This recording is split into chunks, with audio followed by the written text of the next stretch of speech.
Subhash Chandra Bose was one of the greatest and most courageous leaders of India's freedom struggle. He was born on 23 January 1897 in Cuttack, Odisha. From a young age, Bose was deeply influenced by patriotism and had a strong desire to serve the nation. He was an intelligent student and passed the Indian Civil Services examination in England, but he resigned from the prestigious post because he could not serve the British government while his country remained enslaved. Bose believed that freedom could not be achieved only through non-violence. While he respected Mahatma Gandhi, he followed a different path and believed in strong action and armed struggle to overthrow British rule.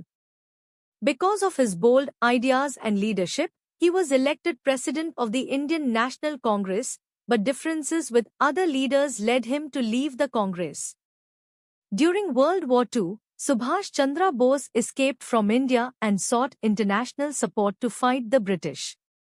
With the help of Japan, he formed the Indian National Army, INA, also known as Azad Hind Fauj. The INA included Indian soldiers and civilians who were ready to sacrifice their lives for the country. Bose inspired them with his powerful slogan, "Give me blood, and I will give you freedom." He also established the Azad Hind government and promoted the idea of complete independence. Another famous slogan of his was, "Jai Hind," which later became India's national greeting. His leadership, discipline, and fearless spirit awakened a strong sense of nationalism among Indians.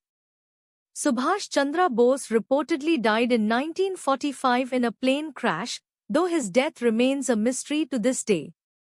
Even today, he is remembered as Netaji, a symbol of bravery, sacrifice, and determination. His life teaches us the values of patriotism, courage, and dedication to the nation.